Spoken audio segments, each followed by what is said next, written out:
और रोवर प्रज्ञान इस वक्त गहरी नींद में सोया हुआ है। चांद के दक्षिणी ध्रुव इलाके में इस वक्त घनी रात का है। वहां तापमान भी -230 डिग्री के करीब है। ऐसी बर्फीली रात में इसरो के ये दो हीरो आराम की नींद में सो रहे हैं। माना जा रहा है कि अगर सब ठीक रहा तो 22 सितंबर को प्रज्ञान और विक्रम जगकर अपना मिशन फिर से शुरू कर सकते हैं। दरअसल चांद पर धरती के 14 दिन के बराबर एक रात और इतने के ही बराबर एक दिन होता है। इसरो धरती पर बैठा चंद्रयान 3 के जागने का इंतजार कर रहा था। तभी चांद पर कुछ ऐसा हुआ कि इसरो भी हैरान रह गया। हाल ही में विक्रम लैंडर ने इसरो को एक ऐसा संदेश भेजा जिसके बाद इसरो समेत पूरी दुनिया की अंतरिक्ष एजेंसियां हरकत में आ गई। बताने वाली हूं, तो बने रहे आप मेरे साथ इस वीडियो में अंत तक। लेकिन आप एक देशभक्त की तरह इस वीडियो को लाइक कर इसरो के वैज्ञानिकों के लिए कमेंट में जय हिंद जरूर लिख दे। दरअसल दोस्तों, चंद्रयान 3 के विक्रम लैंडर और रोवर प्रज्ञान में स्वदेशी निर्मित बहुत ही अत्याधुनिक टेक्नोलॉजी के सेंसर लगाए हुए हैं। ये सेंसर विक्रम और रोवर के पास होने वाली हर हलचल को भांप लेते हैं। अगर इन दोनों उपकरणों को लगता है कि उनके पास कुछ हलचल हो रही है, तो ये उसकी जानकारी धरती पर बैठे इसरो के कंट्रोल रूम में देते हैं और फिर इसरो के वैज्ञानिक उसके द्वारा भेजे गए संदेश के डेटा को समझने में लग जाती है। लैंडर और रोवर में चारों तरफ हाई रेजोल्यूशन कैमरे भी लगे हुए हैं।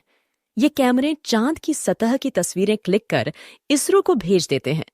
लगभग अपनी 14 दिनों की यात्रा में रोवर प्रज्ञान और विक्रम लैंडर ने चांद की सतह पर ऑक्सीजन, सल्फर समेत अनेक धातुओं की खोज की है। इसके अलावा लैंडर विक्रम ने चांद के दक्षिणी ध्रुव पर एक हैरान कर देने वाली खोज भी की है। बीती रात 2 बजे इसरो के वैज्ञानिक लैंडर को स्लीप मोड में डालने की तैयारी कर रहे थे, क्योंकि चांद पर रात हो चुकी है और रात में लैंडर और विक्रम काम नहीं कर सकते हैं। उन्हें काम करने के लिए सूरज से एनर्जी चाहिए। ऐसे में जब 14 दिन बाद सूरज निकलेगा, तभी ये उपकरण काम कर पाएंगे। रात में इनकी बैटरी डिस्चार्ज न हो, इसके लिए इसरो ने दोनों को स्लीप मोड में डाला है। बीती रात जब इसरो के वैज्ञानिक लैंडर को स्लीप मोड में डाल रहे थे, तो उन्होंने देखा कि विक्रम लैंडर की बैटरी भी फुल चार्ज है और ईंधन भी अभी बहुत पड़ा हुआ है। ऐसे में कंट्रोल रूम में बैठे वैज्ञानिकों ने एक नया प्रयोग करने की सोची। वैज्ञानिकों के मन में आया कि जब ईंधन पड़ा है और बैटरी भी फुल चार्ज है, तो क्यों न चांद की सतह पर विक्रम लैंडर को थोड़ा उड़ाया जाए। वैज्ञानिकों ने तुरंत विक्रम लैंडर के नीचे के दोनों रॉकेट चालू कर दिए और विक्रम चांद की सतह पर ऊपर उठ गया। 40 सेंटीमीटर ऊपर उठाने के बाद 40 सेंटीमीटर दूर ही उसकी फिर लैंडिंग करवा दी। जिस दक्षिणी ध्रुव पर लैंडिंग करवाने के नाम से नासा जैसी अंतरिक्ष एजेंसी की भी सांसें फूल जाती है, वहां पर इसरो के वैज्ञानिकों ने विक्रम लैंडर की 2 बार सफल लैंडिंग करवाकर सबको चौंका दिया। दोबारा लैंड करने के बाद लैंडर को स्लीप मोड में डालने के लिए इसरो के वैज्ञानिक उसके उपकरण बंद करने में लग गए। अचानक ही विक्रम लैंडर के सेंसरों को महसूस हुआ कि उनके आसपास कुछ हलचल हुई है। सेंसरों ने दक्षिणी ध्रुव की सतह पर प्राकृतिक घटना को रिकॉर्ड किया है और विक्रम लैंडर ने भी एक झटका सा महसूस किया।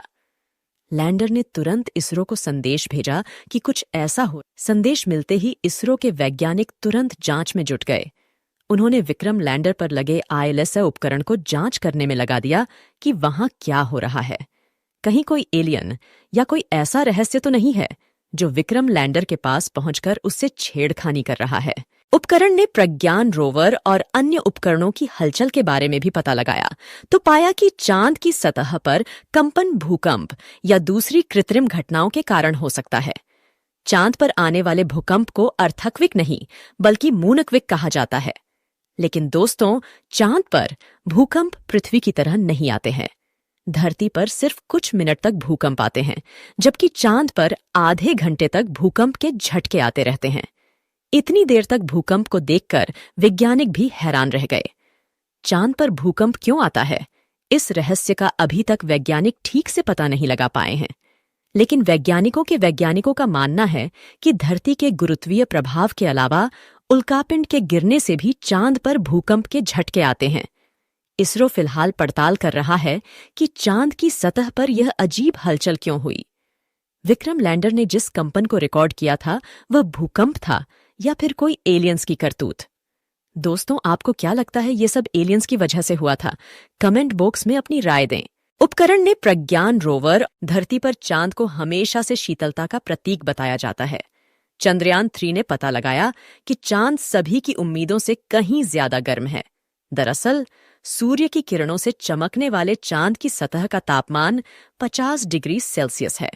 वहीं बर्फीली सतह के महज 8 सेमी नीचे का तापमान -10 डिग्री सेल्सियस तक गिरा हुआ था। फिलहाल चंद्रयान 3 का लैंडर विक्रम और रोवर प्रज्ञान चांद पर गहरी नींद में चले गए हैं। नींद में गए विक्रम का रिसीवर अभी भी ऑन है। उम्मीद है कि दोनों 22 सितंबर को फिर सक्रिय हो जाएंगे। प्रज्ञान और विक्रम ने नींद में जाते समय चांद की रात में सुरक्षित रहने लायक ऊर्जा बचाकर रखी है ताकि भीषण ठंड से बचा जा सके। विक्रम लैंडर धरती से करीब 3,71,841 किलोमीटर दूर मौजूद है।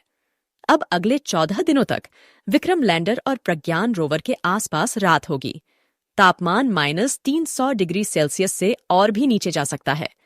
लैंडर रोवर अगर ये सर्दी बर्दाश्त कर लेते हैं तो सूरज उगने पर उनके सोलर पैनल के जरिए चार्ज हो सकते हैं, लेकिन इसकी संभावना बेहद कम मानी जा रही है क्योंकि इतनी ज्यादा ठंड में विक्रम और प्रज्ञान के उपकरण काम करना बंद कर सकते हैं और बैटरी भी खराब हो सकती है। चांद की सतह पर इस समय रोवर और लैंडर भले ही आराम से सो रहे हो, लेकिन भारत का इसरो इस पर लगातार नजर बनाए हुए है। इसरो के वैज्ञानिक बस अब 22 सितंबर के इंतजार कर रहे हैं।